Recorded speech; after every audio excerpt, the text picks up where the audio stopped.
Teman-teman, saya mau cerita dulu ya. Jadi kemarin itu saya lagi nongkrong di warung pecel lele.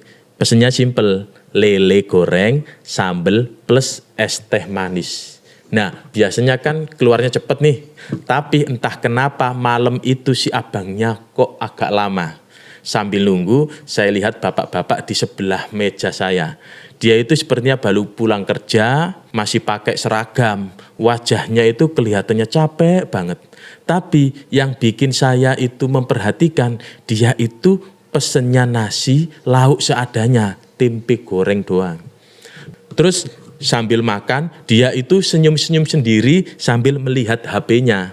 Awalnya saya mikir, wah jangan-jangan bapak ini lagi menang jackpot nih.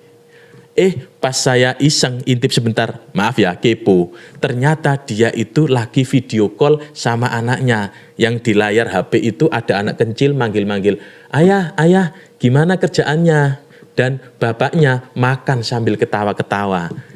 Kayaknya hilang semua capeknya. Saya diem, kayaknya iya ya. Ternyata bahagia itu tidak harus mewah, tidak harus makan steak yang mahal, tidak harus liburan ke luar negeri. Kadang cuma bisa makan bareng, walaupun sambil onlinean sama orang tersayang, itu sudah bikin hidup itu sangat berarti banget.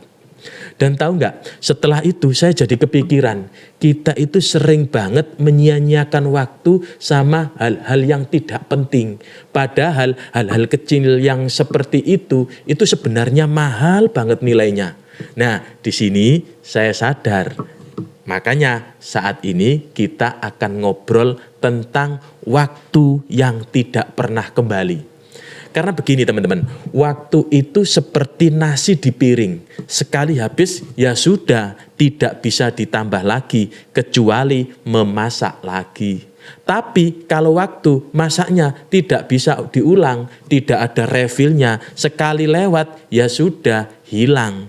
Dan setiap detik itu sebenarnya bisa jadi kenangan atau bisa jadi penyesalan. Dan kita mau milih yang mana? Coba deh kita jujur sebentar ya, berapa banyak waktu yang kita habiskan buat hal-hal receh. Niatnya cuma scroll TikTok sebentar, tahu-taunya sudah 1 jam. Mau tidur siang 20 menit, bangunnya maghrib. Sehingga kita bisa jadi zombie semalaman karena tidak bisa tidur. Atau ada juga yang suka bilang, saya sibuk banget nih, nggak punya waktu buat olahraga, tidak punya waktu buat belajar hal-hal baru. Tapi kalau maraton nonton drama Korea atau nonton anime semalam suntuk, bisa. Nah, jangan-jangan bukannya tidak punya waktu, tapi kita yang salah naruh prioritasnya. Ngomong-ngomong soal waktu, itu ada riset tahun 2024. Katanya rata-rata orang sekarang itu menghabiskan 2 jam lebih 23 menit sehari di media sosial.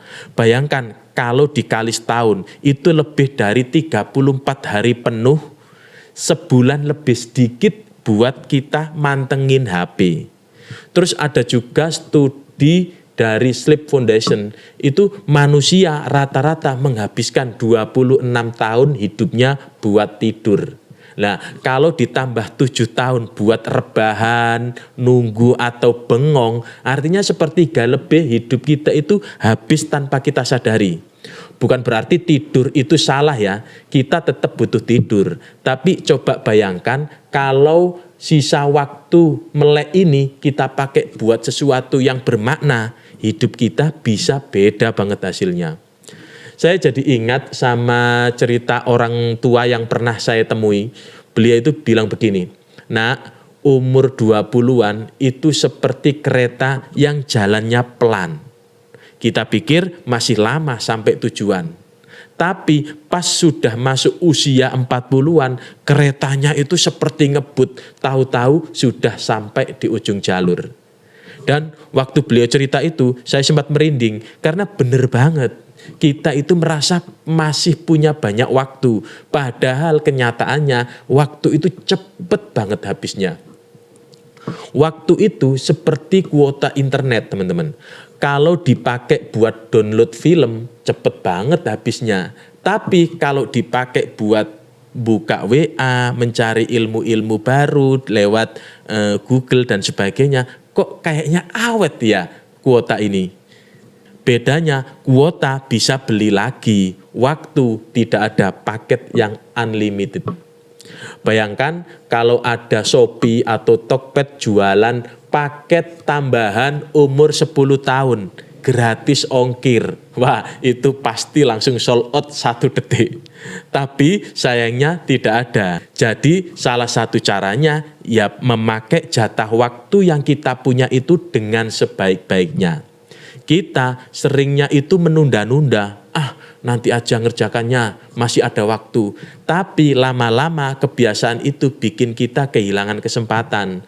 Banyak orang yang menyesal bukan karena gagal, tapi karena tidak pernah mencoba pas ada kesempatan.